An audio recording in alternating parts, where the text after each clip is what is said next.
I'm sure you guys out there probably have an optimal amount of sleep that you feel you operate best on throughout the day. Some people, 6 hours, 7 hours, 8 hours. Some people could sleep all day if they were allowed to, and they feel perfectly fine when they wake up in the morning. But do you ever find if you normally sleep between 7 or 8 hours a night, but if for whatever reason you don't set an alarm, you just allow yourself to wake up naturally, which is normally always the best practice, but if you end up sleeping for 9, 10 hours if you aren't really accustomed to it, do you ever feel just a little bit off for the rest of the day? Not so much that your sleep pattern has been totally disrupted because it's just a couple of extra hours, right?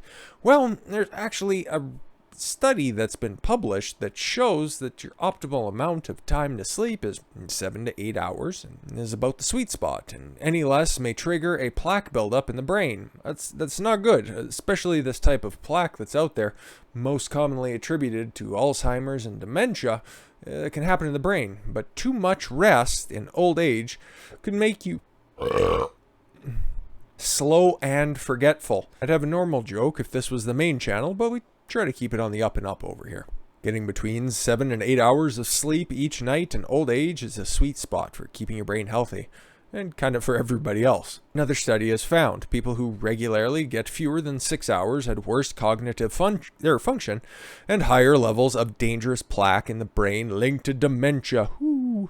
And those who slept too much also performed poorer in memory, reaction time, and flexible thinking tests despite not having abnormal levels of amyloid beta. That's the type of plaque. You might have heard of that before if you're familiar with any dementia or Alzheimer's research or studies out there as well. Amyloid plaque or amyloid beta plaque is what has been commonly attributed to cognitive mental decline. A Stanford University study looked at nearly 4,500 people with an average age of 71 from the United States, Canada, Australia, and Japan, so a good cross-section of people. Independent experts said it builds on existing research, highlighting a link between the buildup of amyloid protein and cognitive deterioration. They added regularly sleeping too long in your senior years may be a symptom of underlying issues such as depression. Interesting. Approximately 1 in 3 Britons and Americans do not get enough sleep each week, numerous survey suggests.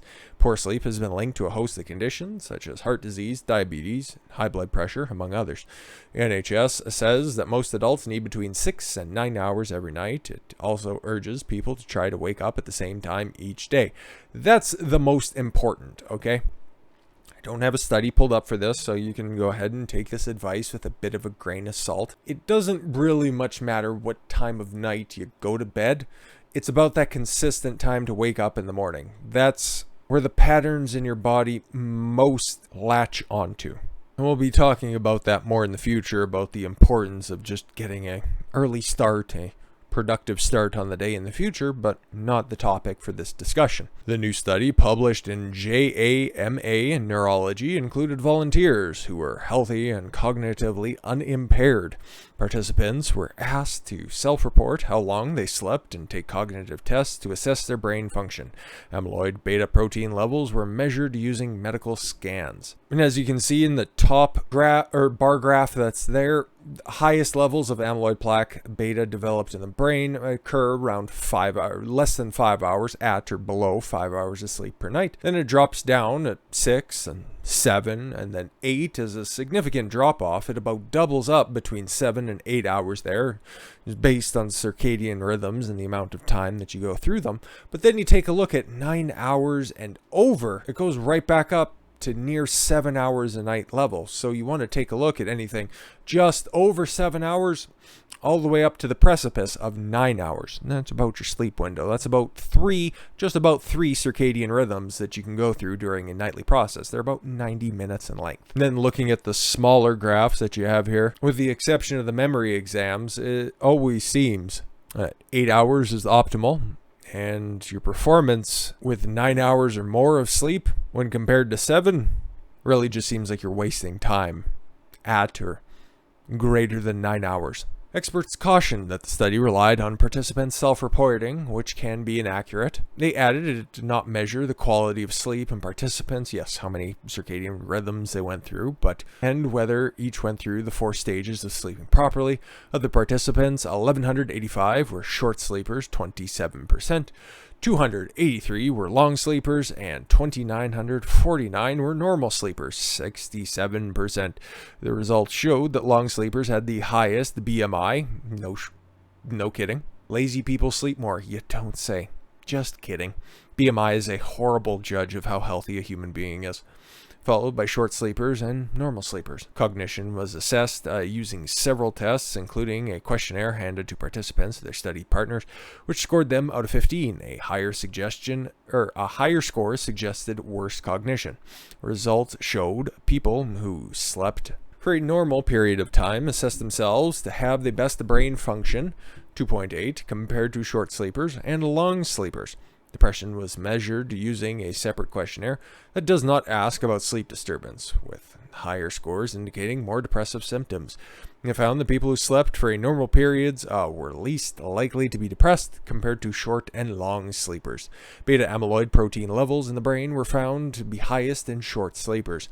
Now, levels in normal sleepers were significantly different from the results, suggesting that less sleep leads to more of this protein inside the brain. Stanford neuroscientist Joe Winner, destined for success, this guy.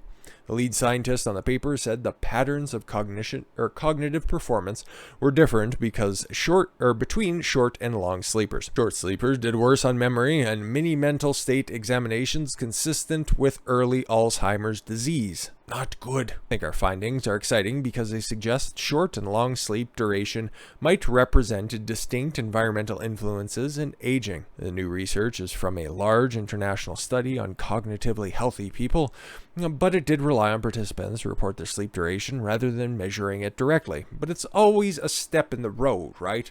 You do these less formal studies to figure out if there's anything there to further research and build anything off of. So we'll see where this goes. I would very, very much like to know about any development in the field of dementia and Alzheimer's, because I can't really think of any more tragic of a disease that is as common, as prevalent, unfortunately, as it is in society. Cancer, it's a whole other animal. Diabetes, stroke, heart attack, all that kind of stuff. It is still terrible, but losing yourself, losing your independence, that's a whole different animal, and that's something that really does trouble me. Speaking personally, of course. I've had extended family die of everything else. I just can't think of anything that's a worse way to end your life. And through dementia and Alzheimer's, the researchers couldn't assess quality of sleep or time spent in different stages of the sleep cycle, each of which may be important factors in the link between sleep and cognitive health. She added, it is not clear why longer sleep duration is associated with negative health outcomes. In the study, the researchers did not find a relationship between longer sleep duration and amyloid buildup in the brain, but did find some evidence with a link of lower scores in certain cognitive tests, higher BMI, and higher levels of depression. Maybe that longer than average sleep is a symptom of underlying issues like depression or compensation for problems such as sleep apnea, a breathing problem that can disrupt continuous restful sleep. Exactly, so you just have a longer amount of time that you're asleep, but it's not very helpful. It's not very restorative sleep that you're partaking in. It's always just being in this constant state of quasi-alertness where none of the real restorative benefits of sleep occur. So it is a fascinating kind of surface level research project that I hope does lead to some more substantive research. What was found? Well, sleep too much might be kind of a dunce. Sleep too little, going to be a little bit of a dunce. But if you find that Goldilocks zone, as it were, about that